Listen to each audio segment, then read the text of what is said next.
Hi, everybody, and welcome to episode 9 of Diabetics for Diabetics Radio. My name is Bowie Madison. I am your host. I'm a 21-year type 1 diabetic. I am looking for a cure and sharing things as I go. Today's episode is dedicated to liver health and diabetes, specifically how the liver plays a significant role in the development and progression of diabetes. So, a little bit more about who I am. Like I said, I've had type 1 diabetes for 21 years. I am in the process of healing. I am using alternative means, herbs, supplements, food, exercise, anything outside of mainstream endocrinology. That being said, I am insulin dependent right now.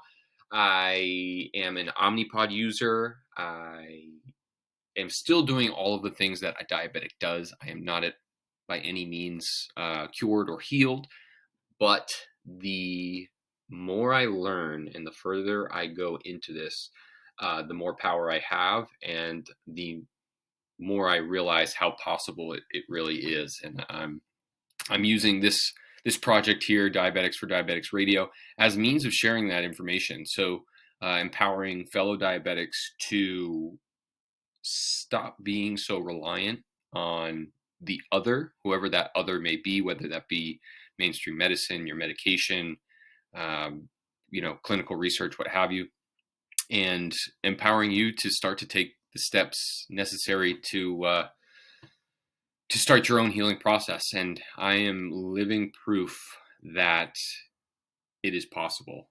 Everything about my diabetes has continued to improve the more I learn about all of these alternative methods. So, without further ado, let's talk a little bit more about your liver. So, what we all know about our liver, or the fact that we have a liver, right? So, it is an incredibly versatile and important organ in our body. It does more, I'm willing to bet, more than you knew. And it definitely did more than I understood it. The most I could say was that I knew it was there.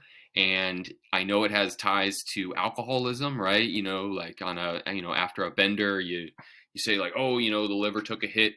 Um, so, I mean, it was a very, very surface level understanding of what the liver itself does.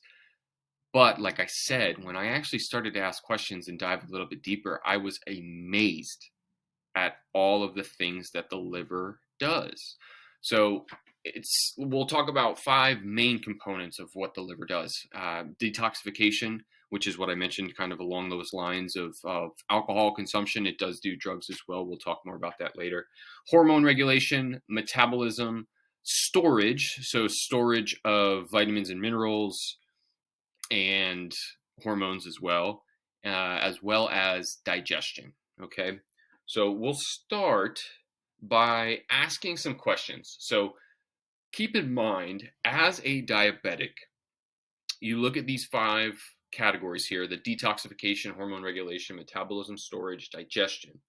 How do any of these things apply to the diabetic condition, right? So going into this, kind of start to imagine some ties between the liver and the pancreas based on those areas that the liver is involved with.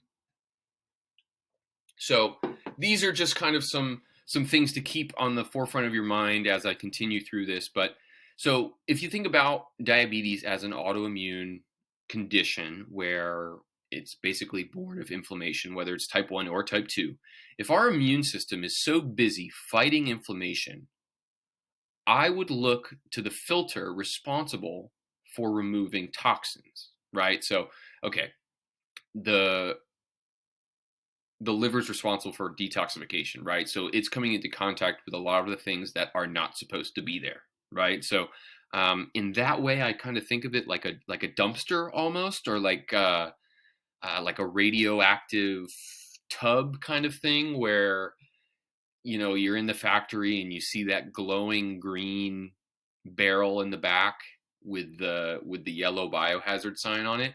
That that place exists in the liver, right? The liver is there to kind of remove all of that really bad stuff. Okay. Number two. So when you think of hormone regulation, insulin's a hormone, right? Diabetics are, that's like our best friend. That's who we care about. That's all we really know about as diabetics is, okay, insulin, that's my go-to hormone.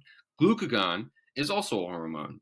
And whether or not you are actively concerned about glucagon and what it does, I am 100% certain that the medication that you take to manage your diabetes, if you're a type 2 diabetic, and basal rates and what have you as a type 1 diabetic, you are concerned with what the glucagon is doing. So diabetes is all about hormone, right? Endocrinology, the endocrine system is all about hormone producing organs, right? So if you think of the liver as the king of the endocrine system, might that have something to do with hormone imbalances and a lot of the secondary hormone imbalances that result with autoimmune conditions? And then in terms of playing a part in metabolism, metabolism has a huge part in diabetes. So obviously the ties between obesity and type 2 diabetes, having an altered metabolism, type 1 diabetics, our metabolisms aren't perfect either. Whether that be, celiac disease, I'll mention that you see in point 6, but, metabolism itself is just an incredibly big umbrella of a term for a lot that's going on in the body. So for the liver to play a part in it, you have to kind of look downstream of some of the things that may overlap with what the pancreas is doing. And then those with liver disorders, and you may not know this ahead of time, but those with liver disorders also experience similar complications to those of diabetics. I'll mention specifically cirrhosis. So whether or not it's brought about through alcohol abuse or whatnot, those who have cirrhosis of the liver are prone to insulin resistance. Okay, so that right there is enough to kind of scratch your head and say, okay, wait a second. So seems to be like there is a little bit of a tie with the function of the liver and insulin, whether or not that that functions or that affects the function of the pancreas or not directly, not sure, but it may be affecting how insulin sensitivity works. And then what that our liver stores may have ties to our diabetes. So what are those vitamins and minerals that are being kept in the liver that may play a part in the mineral balance and health of our cells and our inflammatory response that could be in deficits for a diabetic? And then for digestion, most, if not all diabetics experience some sort of compromised digestion, whether or not that's Crohn's, IBS, celiac, something diagnosed. But everyone, it seems, even if you aren't a diabetic, seems to be having some sort of GI distress at this point. So if the liver is playing a part of it, let's start asking it some questions. So going into detoxification. So it's a filter, right? I talked about it being the glowing radioactive barrel at the back of the factory. It filters the blood, harmful toxins. If it's in the blood, it's going through the liver. It's being touched by the liver, and the liver is tasked with converting those into waste products that are kicked out of the body. And what are the excretory pathways? That's through our urine and through our feces, right? So pee and poop.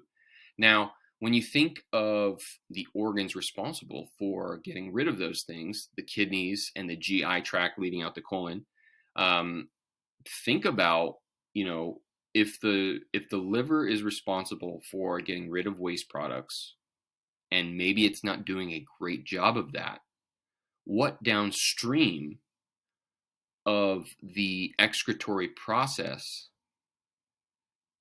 could be affected, right? And what's something that always affects diabetics, right? Kidneys are always a source of concern, whether that be chronic kidney disease or just, um, just basic nephropathy. Um, so things to look for. And then it is also tasked with oxidizing harmful substances in the blood. And this provides a barrier between harmful toxins and healthy organ tissues. So, what for something to be oxidized, what that means is that it is being marked as bad or other so that the immune system can act on it and it can be taken away appropriately, right? So, um, this is also huge when you think of in the context of diabetes, because it's an autoimmune condition, right? It's born of inflammation. So if the liver is playing a direct part in labeling things as being inflammatory, right? That's that whole oxidation process. That's going to lead to some more questions.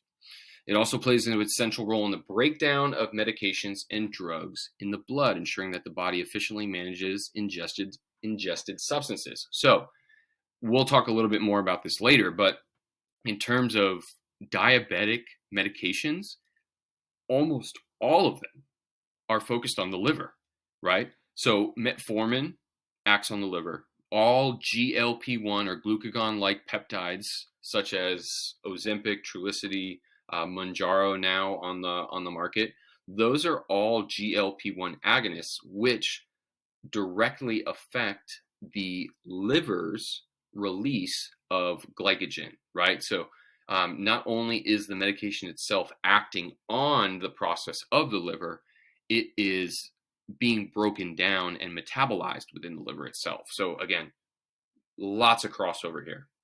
And then metallic toxins such as copper and iron are also efficiently handled by the liver through a variety of processes. And I'll add zinc to um, that role. So specifically iron recycling, that's where iron recycling happens, is in the liver, right? And I am absolutely obsessed with iron recycling and the progression and development of diabetes. So if the liver is not efficiently managing where these metals are going, they are sure to leave a potent line of inflammation in their path, right? So a lot of what I've been doing for myself in terms of my healing has been in regulating that iron recycling system, and thus kind of cleaning out my liver inadvertently. So when you think of hormone regulation, regulates hormone levels by processing hormones in the bloodstream. Now this is kind of a coverall term, right? Like, oh, okay, it regulates hormones by processing hormones.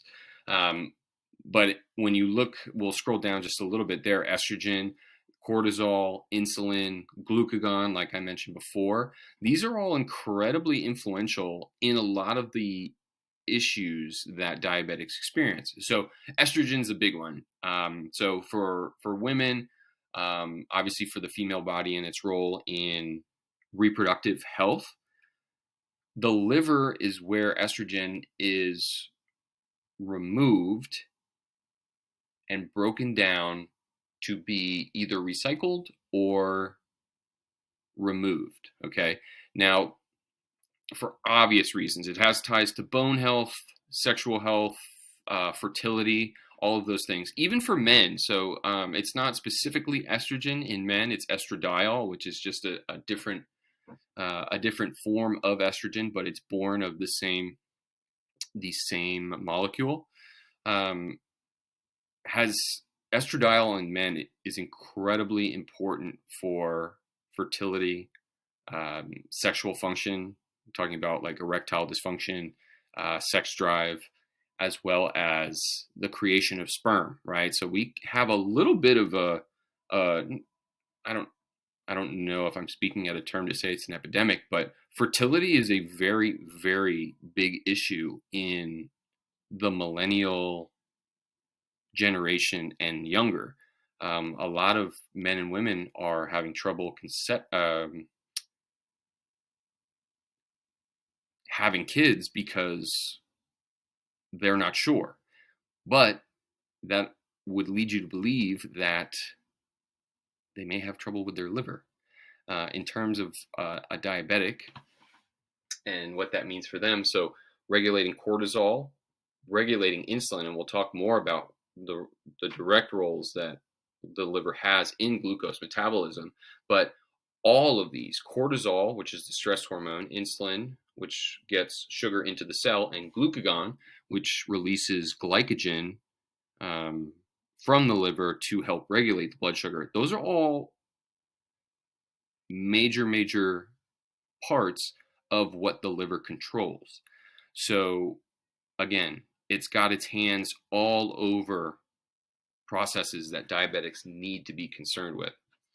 And then for metabolism, so carbohydrate metabolism.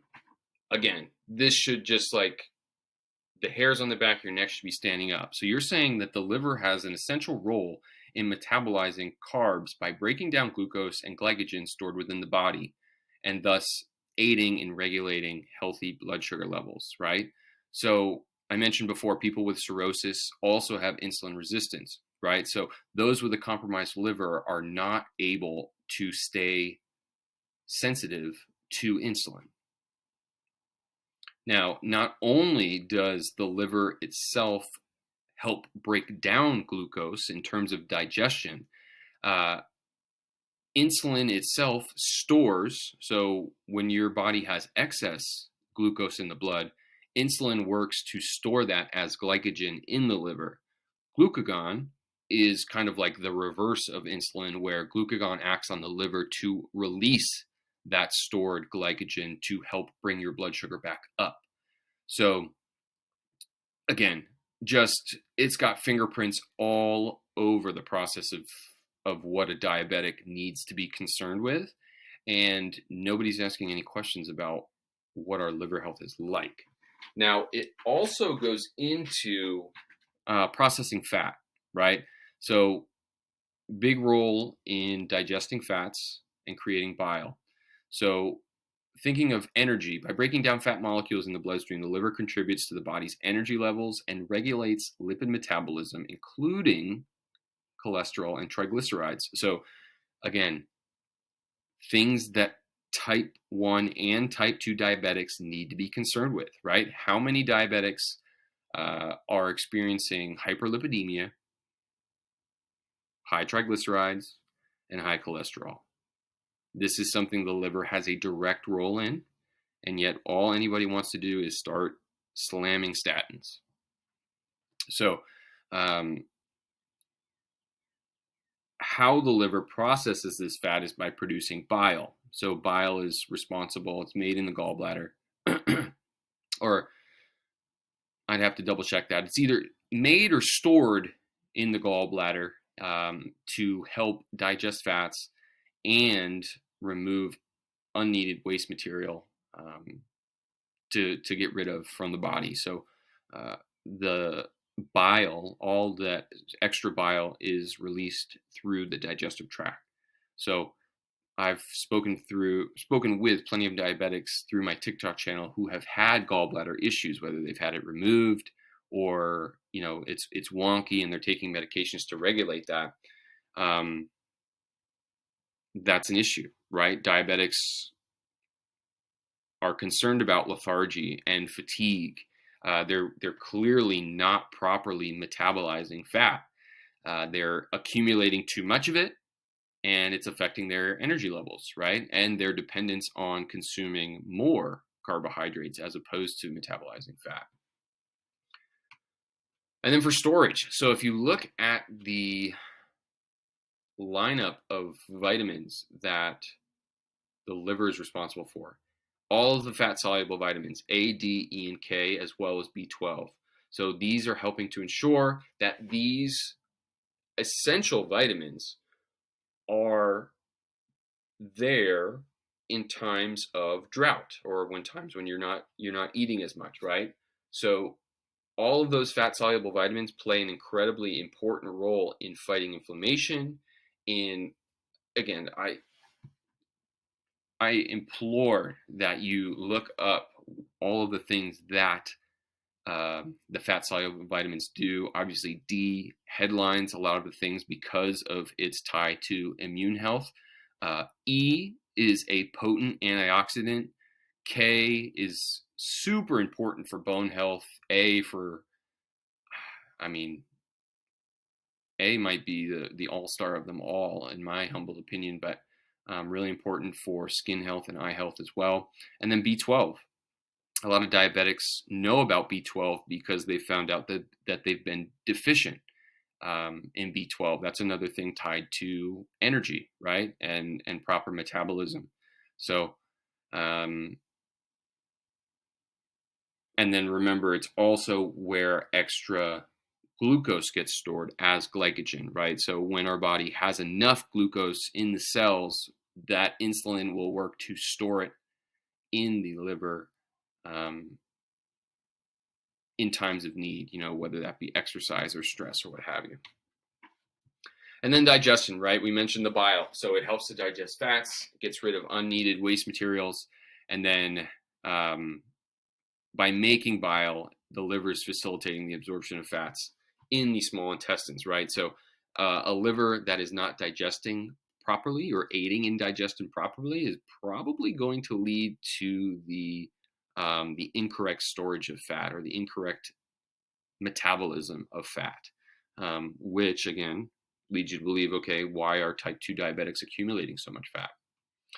So we clearly, just based on those touch points, we need to explore, establish, and understand the liver-pancreas relationship. All right, so what are some questions that this brings up? And I touched on each of them. What about the liver?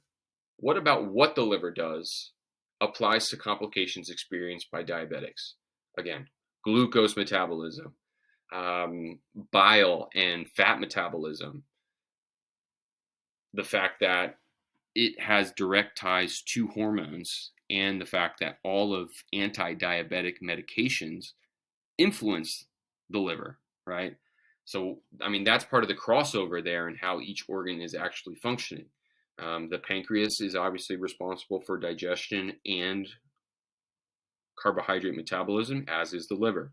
And then what downstream effects might liver issues have on developing diabetes or complicating existing diabetes, right? So now, okay, so if it has a role in inflammation, right, because it stores vitamin E, right? Vitamin E is a potent antioxidant. It also oxidizes material to mark for the immune system to have it be taken care of, right? So it's playing that filter and detox role, and also storage in terms of tools to fight that inflammation. That has to play a role in the inflammation that is responsible for some type of diabetes, right? And then for complicating existing diabetes, for someone with cirrhosis, right? A clearly clinically compromised liver leads to insulin resistance. All right, so might we ask if someone is maybe you might not have cirrhosis, but you're having insulin resistance issues? Might you look to the liver because it has that established tie?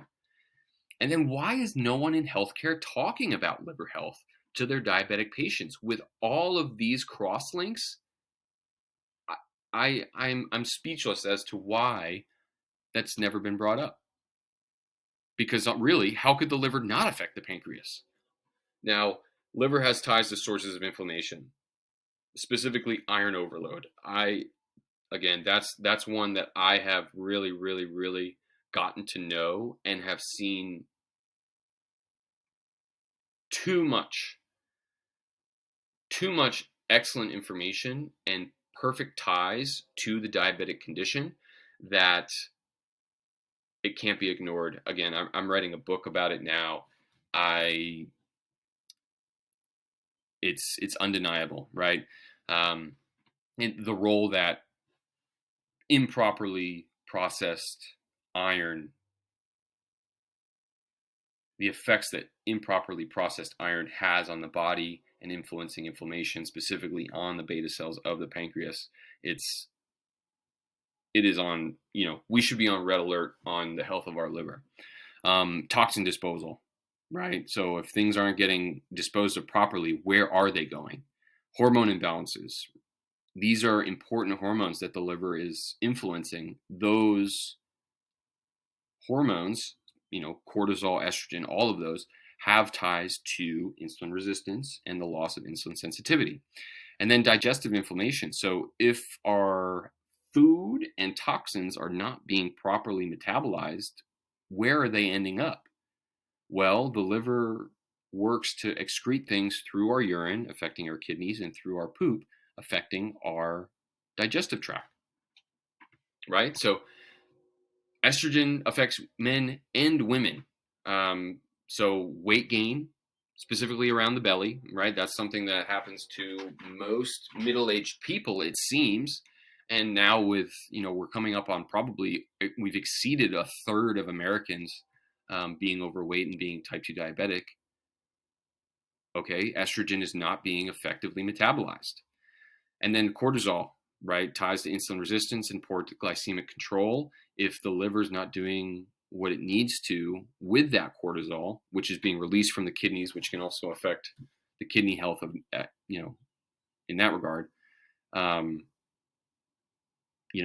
maybe, God forbid, the liver and the kidney are both struggling, right?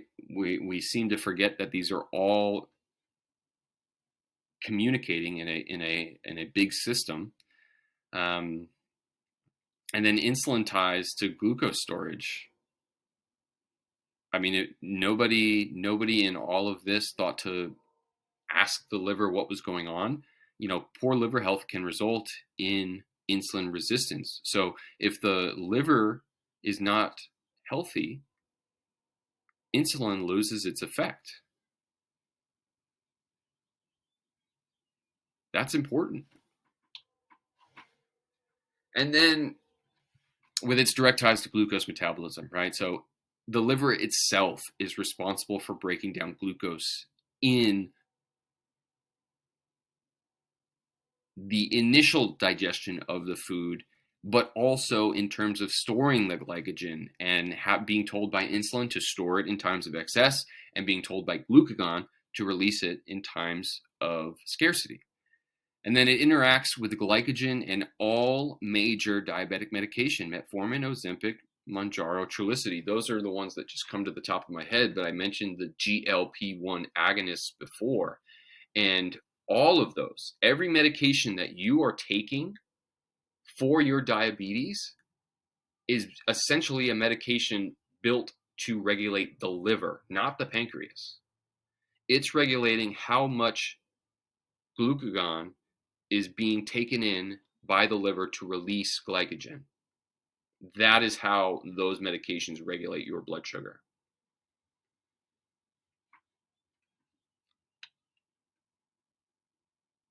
So with the digestion and the excretory organs like the GI tract, the colon, as well as the kidneys,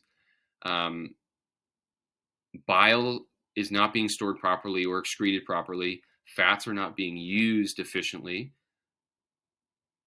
Fat is incredibly energy dense. So if we're not metabolizing that correctly, it leads to fatigue, as well as hyperlipidemia and high cholesterol, because none of those fats are being properly stored or put where they're supposed to. So it ends up in the blood. And then in that bile, you're holding toxins. And when you go to release those toxins, whether it be through your urine or your feces, so that means your GI tract and your kidneys are inheriting those unprocessed toxins. And then for vitamin and mineral balance, right? I mentioned iron overload before, but in terms of those fat-soluble vitamins that are all tied to immunity, inflammatory control, and that iron recycling, all of these are too important to ignore. And when you're looking at a body in need, no one is asking any real questions about the status of A, E, or K, right? Everyone seems to be concerned about D, but that is one of four. And D's role in all of it is unique from A, E, and K. So not knowing what your A, E, and K status is can be a huge detriment to your health, right? So again, it's too important to ignore. And then for B12, energy source, right? You take your B12 for energy, and it's the main deficit resulting from prolonged metformin use, right? This is known in type 2 diabetics who have used metformin for a long period of time. My mother is one of them. She has had type 2 diabetes for going on a decade, I believe, and she had used metformin on and off for just about all those 10 years, I believe. Again, she comes up with not just a magnesium deficit, which I've mentioned before, but B12 as well. So she supplements B12 now, but that's because metformin acts on the liver. The liver stores B12. Again, no one is exploring this tie or questioning why our health is the way it is without asking further what's going on at the liver. So how do we, the diabetics, not know more about how important our liver is, right? So we're coming to the end here on this episode, but it's leaving you on the edge here with more questions than answers. But the liver needs to be paid attention to. It needs to be. I'll do a follow-up episode on what improving liver health looks like. I am in the midst of a liver flush, liver cleanses that I've been working on and having had a lot of success with. I will share those results once I complete them. And again, it just throws another monkey wrench in the relationship with our modern healthcare system. How come I have never had any mention of liver health in any doctor visit before? If I am a doctor in the medical space today and I receive a diabetic patient, I need to know, based on everything we've talked about in this episode, what does their liver look like? What does their diet look like to supply the minerals and vitamins that they need to support the liver? What's the digestion like? How can we improve the liver to aid in that? The liver has its hand in too many things that every diabetic is experiencing problems with for us not to ask that question, right? So long live the liver. Diabetics need more information regarding the health of their liver. Possible ties to getting diabetes. And again, I am amassing a wealth of information here on what made diabetes happen. And given everything we know about the liver now, there's no way the liver could not have played a part in us getting diabetes. So now, how do we reverse that? How do we restore balance? And how far does this go? The liver has ties to digestive health. It has ties to hormone balance, kidney health, and fighting inflammation. So this is something that we need to start paying more attention to. Again, I'm going to leave you here with more questions than answers. But again, a good question will always be a good answer. So subscribe here to my YouTube channel. There will be more content coming on not just liver health, but all things diabetes. Right? Like I said, this is episode 9. So if you haven't watched the previous 8, I recommend that you do, to learn as much as you possibly can about what you, the diabetic, can do about your condition, right? So go ahead, subscribe here on YouTube. Follow me on TikTok. That's where I do more consistent content, and the cure is coming. Again, the more we know, like what I like to say, the more books in the diabetic library, the better. And every diabetic is writing their own book in terms of how they're healing. So get on this.